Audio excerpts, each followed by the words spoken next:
Hello mga kaswang, bago po tayo magsimula ay maipapaalala lang po ako. Nasa dulo po ang mga shoutout. Alright, pag-check na lang baka isa na kayo sa na-shoutout. Simulan na natin.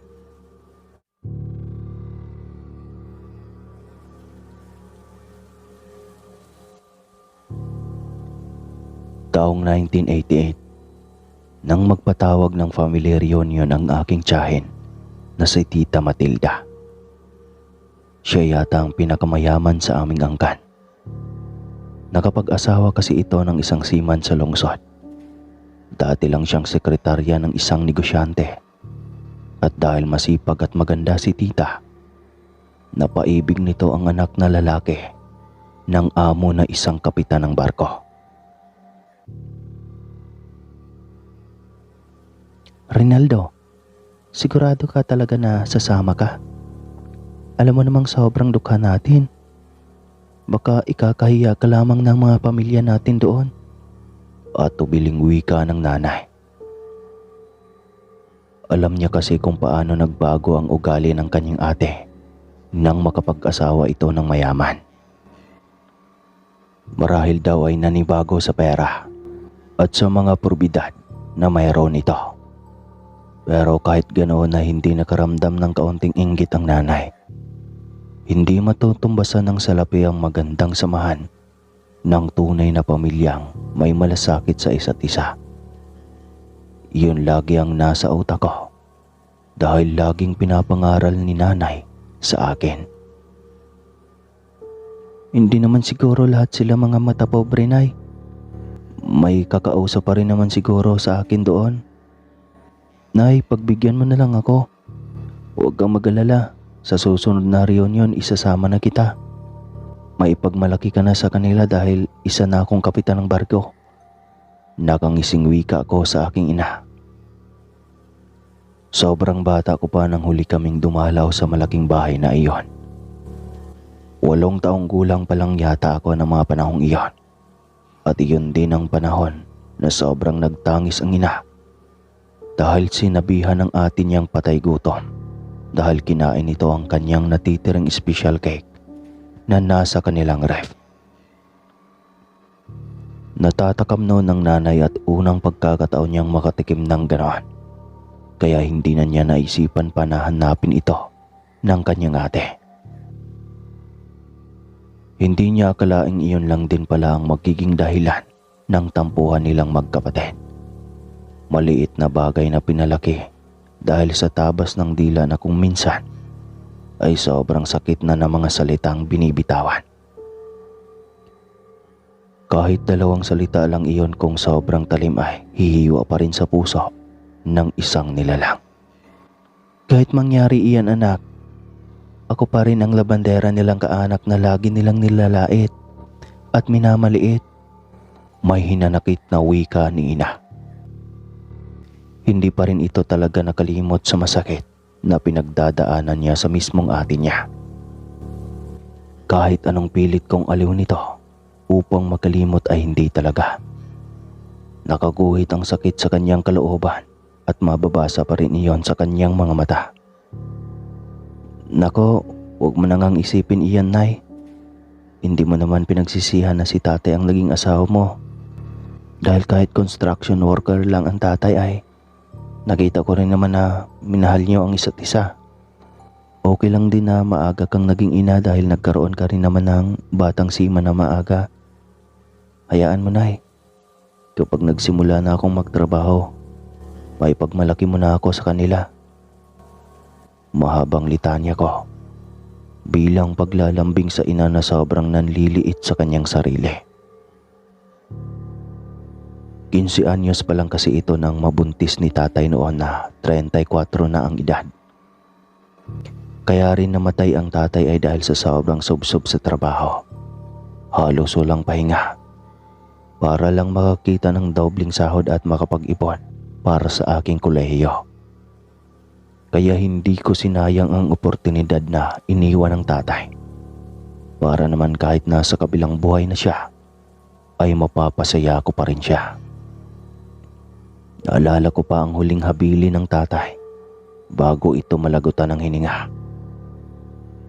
Junior, ikaw na ang bahala sa nanay mo ha. Huwag mo siyang paiiyakin. Alagaan mo ang nanay mo. Huwag mo nang dagdagan pa ang mga kasakitang dinanas niya sa kanyang pamilya. Litanya nito kahit hinang-hinana at nakapikit na rin ang mga mata.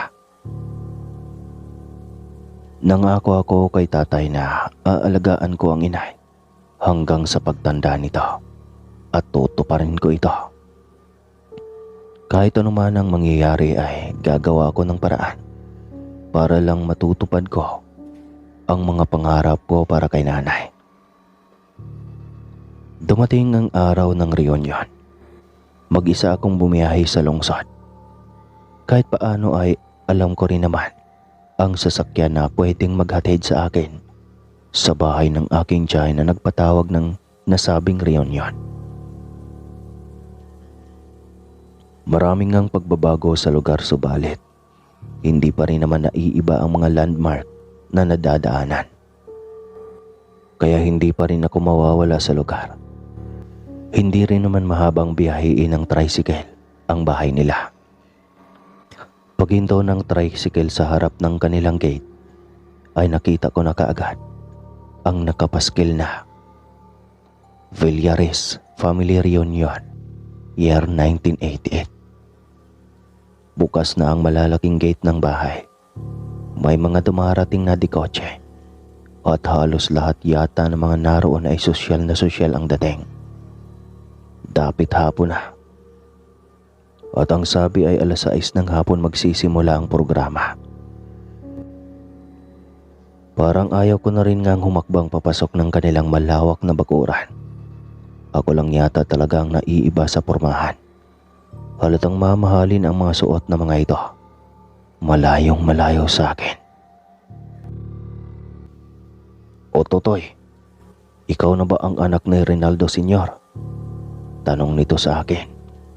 Si Uncle Ruel, ang asawa ni Tita Matilda na kapatid ni nanay. Sila ang nagpatawag ng reunion na ito. Isang seaman si Uncle Ruel. Mataas ang sweldo kaya ito ang hinahangaan ko at gustong maging katulad. Dahil sa kanyang propesyon ay naipatayo niya ang malaking bahay na ngayon ay pagdadausan ng event. Magandang hapon po, Uncle. Opo, ako po. Magalang na sagot ko rito. Kamukhang kamukha ka nga talaga ng iyong ama. At saka binata ka na talaga ha. Halika, pasok tayo sa loob. Uwi ka nito. Kasi po, hindi ko natapos ang aking sasabihin.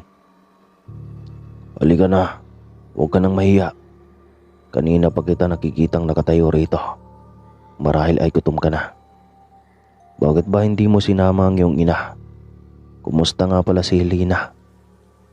Napakamahiyain talaga ng hipag ko na iyon. Litanya nito.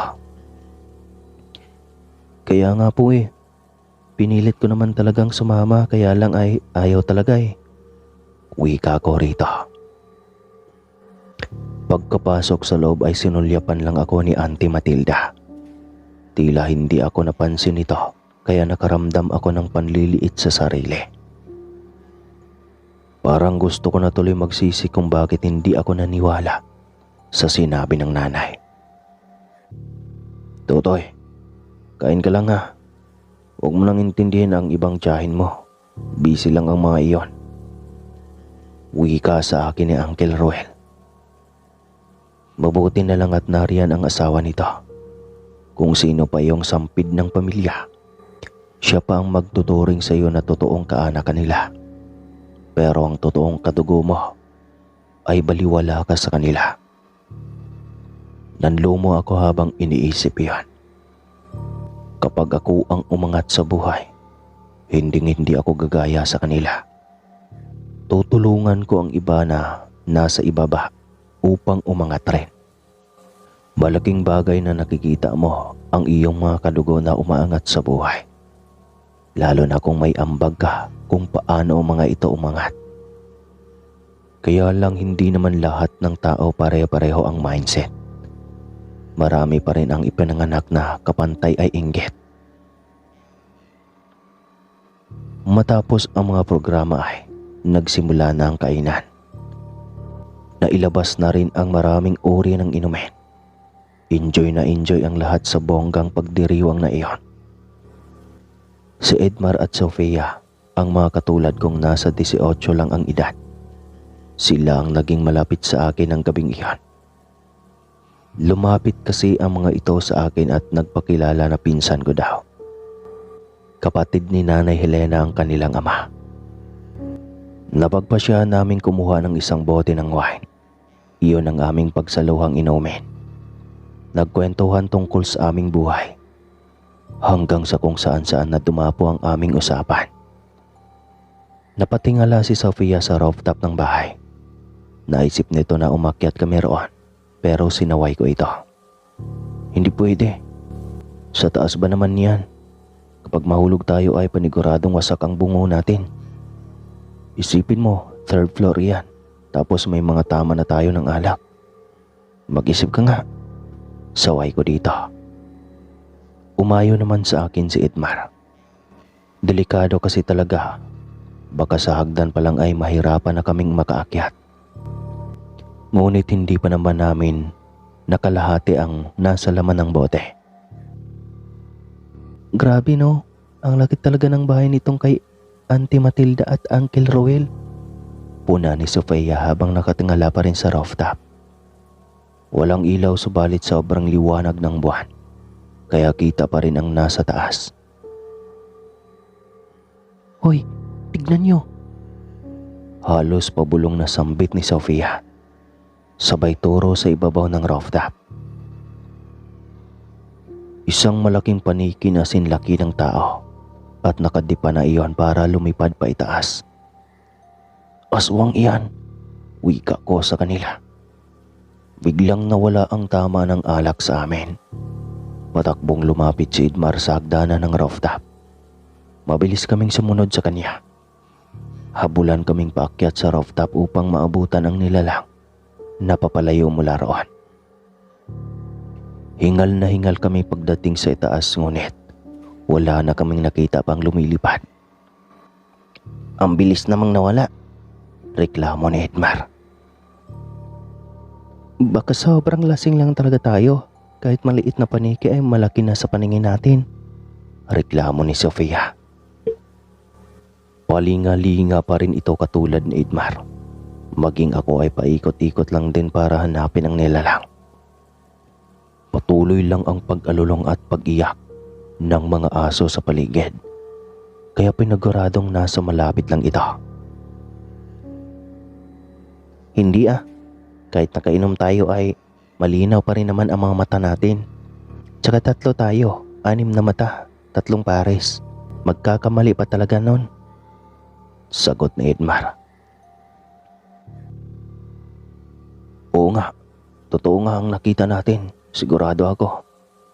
At saka narinig nyo naman ang pag-iyak ng mga aso sa labas, hindi ba? Ibig sabihin ay nakikita rin ng mga asong iyon ang nakita natin, sagot ko rito. May namataan akong nagkalat na damit mula sa kung saan banda nanggaling ang nilalang para lumipad. Itinuro ko yon sa 2 pinsan ko, kaya nilapitan na namin at isa-isang dinampot. Hindi ba kay Uncle to? Tanong ko sa 2. Sabay taas ng polo na kulay ginto na suot kanina ng aming tiyuhin.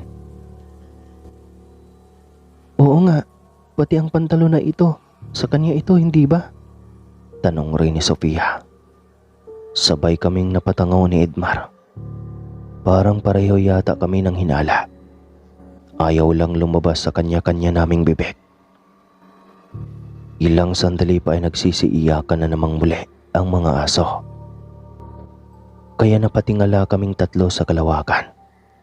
Huli na para tumakas dahil nasa malapitan na ang kaninang nakikita naming nilalang. Galit na galit itong dumapo malapit sa aming kinaroroonan. Lalo na nang makita nito ang hawak naming mga damit Kumpirmado. Si Uncle talaga ang aswang. Mabangis ang huni nito. Galit na galit ang mukha at naglalaway. Puno ng dugo ang kanyang bibig kaya paniguradong may nabiktima na ito. Maging ang kamay nito ay may bahid rin ng dugo. Nakakatakot talaga ang kabuuan ng itsura nito. Lalo na ang mga mata nitong nagbabaga. Hindi namin napagandaan ang biglang paglapit nito. Si Idmar na nasa gilid ng rooftop ang pinuntirya nitong sugurin. Hindi rin ito makailag at wala ito sa sariling umakyat sa pader ng rooftop. Sasawayin ko na sana ito baka mahulog. Subalit nataranta na yata ito at hindi na naisip ang kanyang kahinatnan kapag bumagsak sa baba. Tinakbo ko na lamang ito para sana hawakan ngunit huli na ang lahat. "Idmar, wag!" sigaw ni Sofia. Subalit huli na at bigla na lamang naming narinig ang kakilakilabot nitong pagbagsak sa sementong bakura ng bahay. Bumaha kaagad ang napakaraming dugo sa sahig kung saan ito bumagsak. Nanlumo ako habang si Sofia ay nanlalamig, nanginginig at umiiyak. "Idmar!" sigaw ni Sofia mula sa itaas. Hinawakan ko ito sa kanyang likod. Mabilis kong hinanap ang nilalang na nasa aming harapan kanina. Palingalinga ako ngunit ang nilalang ay wala na. Hindi ko na ito nakita pa. Wala na rin ang kanina'y saplot na hawak namin kanina. Paniguradong tinangay iyon ng nilalang dahil siya ang may-ari ng damit na iyon. Unti-unting dumami ang tao na nakapaikot kay Idmar. Bumaha na ng sobra ng pulang likido ang kinahimlayan nito. Maging sa kanyang bibig ay bumulwak rin ang napakaraming dugo. Hinila ko si Sofia para bumaba at puntahan ang bangkay ng aming pinsan. Halos ayaw ko na ring lumapit dahil sa nakakapangilabot na tagpong iyon. Pero gusto ko pa ring makita si Idmar. Maging si Sofia ay alam kong ganoon din. "Anong nangyari? Anong ginawa niyo sa anak ko?" tanong ng aming tiyo, ama ni Idmar. Nanlumo lamang si Sofia at ako naman ay magsasalita na sana nang biglang magsalita si Uncle Roel mula sa aking likod. Nang lingunin ko ito ay may suot na itong damit. Napalingon rin si Sofia sa kanya at kita ang takot sa mga mata ng dalaga. Sinulyapan lang ni Uncle Roel si Sofia at nagpatay mali siya na tila ba hindi niya nahahalata na natatakot sa kanya ang kanyang pamangkin. Nagtago pa siya sa likod ng isa pa naming tiyuhin para hindi siya makikita ni Sofia. "Bakit kasi kayo umakyat ng rooftop na lasing? Alam niyo namang delikado." Galit ng wika nito. Hindi ako nakaimik. Tila pinagpawisan ako ng malapot. Habang yakap ko si Sofia, ay ramdam ko ang lalong pangangatog ng katawan nito. Ikaw na patay gutom ka. Kung hindi ka nandito at niyaya si Idmar na umakyat ng rooftop, ay di sana walang nangyaring masama sa kanya. Singhal ni Auntie Matilda. Sunod-sunod ang iling ni Sofia. Wari ay gusto ako nitong depensahan. Ngunit hindi ko alam kung bakit kanina pa ito hindi makapagsalita. "Huwag mo nang sisihin si Rinaldo. Hindi niya naman ginusto ang mapahamak ang kanyang pinsan." Pagtatanggol sa akin ni Uncle Roel. Tila napipiko na ako sa pagiging bait-baitan nito. Ang akala kong santo ay alagad rin pala ng demonyo. Pinigilan ko ang aking sarili na magtimpi. Kapag papalag ako sa pagbabait-baitan nito, ay paniguradong sa kulungan ang bagsak ko. Ididiin ako ng mga iyon na siyang tumulak sa aking pinsan. Nakasama ko sanang nakadiscover sa katauhan ng aming tiyuhin. Maging si Sofia ay hindi rin yata ako madepensahan. Sobrang trauma yata ang nangyari dito. At talagang hindi na nagsasalita kanina pa. Maging ako ay nag-aalala na ng husto sa dalaga kong pinsan. Kinabukasan ay umuwi ako ng probinsya. Tinanong ako ng nanay kung kumusta ang naging okasyon. Sinalaysay ko sa kanyang lahat ng nangyari. Maging ang katauhan ni Uncle Roel. Maging ito ay hindi makapaniwala. Ilang taong daw niyang nakasama ang Kuya Roel. Talaga daw na mabait ito. At hindi niya kakitaan ng pagiging aswang ang kanyang bayaw. Hindi ko rin naman alam kung paanong nangyari. Basta't saksi ang dalawa kong mata sa lahat ng nangyari. Hindi ako maaaring magkakamali. Si Uncle Roel ang aswang. Siya ang dahilan kung bakit namatay ang pinsan kong si Edmar. Nabalitaan kong tuluyan ng nabaliw si Sofia at paglipas ng ilang buwan ay tuluyan na itong nagpakamatay. Sobrang nasaktan ako sa nangyaring iyon sa pinsan ko. Mabait si Sofia at ramdam ko ang pagiging pamilya kahit sa sandaling oras lang ng aming pagsasama. Hindi pumayag ang nanay na pumunta ako roon at paniguradong ako na naman ang sisisihin sa pagkawala ng aking isa pang pinsan. Nagtapos din ako sa aking kurso. Napatayuan ng magarang bahay ang nanay. Nabilhan ng mga disenteng damit. Bago ako nag-asawa ay ipinatikim ko muna rito ang karangyaan sa buhay. Wala na akong balita pa tungkol sa aking mga tiyo at tiya. Hindi ko na binalak pang magpakita sa kanila.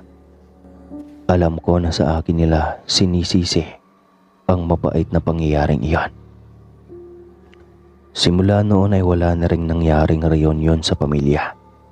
Natatakot ang iba at baka sa susunod na reunion ay may alay na namang buhay. At hanggang dito na lang po, Sir Casper. Maraming salamat po sa lahat ng nakikinig ngayon at pagbasa ng aking kwento. Muli po, ako po si Rinaldo ng Cebu. Hello po, shoutout po muli tayo mga kaswang bago tayo magtapos. Shoutout po kay Joyce Manabat ng Hong Kong. Shoutout po kay Teresita Espino Duazo ng Muntinlupa, Alabang. Shoutout po kay Michelle Abril ng Bahrain. Salamat po ma'am sa laging pakikinig. Shoutout po kay Noraima Madale from Doha, Qatar. Shoutout po kay Norlin Pikaki. Shoutout po kay Ma'am Rose from Oman na laging nagkikinig sa atin.